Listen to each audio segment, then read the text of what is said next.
সুপ্রিয় দর্শক, আজকের ভিডিওর মাধ্যমে আপনাদেরকে দেখাবো কিভাবে তান্দুরি চা এবং পনির চা তৈরি করা হয়। অর্থাৎ এটি ডেমরার ধার্মিক পাড়া মানিকদিয়া এলাকায় অবস্থিত, অর্থাৎ যেটি মিনি পার্ক, মিনি কক্সবাজার নামে খ্যাত। এখানে চা অসাধারণ। আমি অনেকগুলো দোকান ঘুরেছি এবং 4-5টা দেখেছি, সত্যি অসাধারণ সৌন্দর্য। তবে সবচেয়ে ভালো লাগছে এখানে তান্দুরি চা। এ ভদ্রভাই অসম্ভব একজন ভালো মানুষ। তার সাথে কথা বলতে জানতে পারলাম যে তিনি অনেক দিন ধরে এ চা বানান এবং তার দোকানে প্রচুর পরিমাণ ভিড় কাস্টমারের।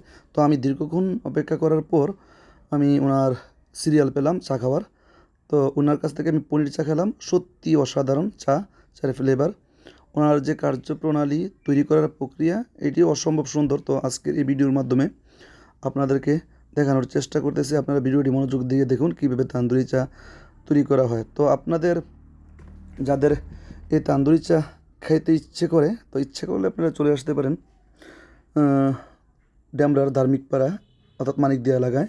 এখানে শুধু অসংখ্য চটপটি, হালিম এবং চা বা বিভিন্ন প্রসাধনী সামগ্রী অসংখ্য দোকান গড়ে উঠেছে। তো একসময় এই জায়গাটি একটু অবহেলিত জায়গা ছিল, পানি ছিল, জলাশয় ছিল।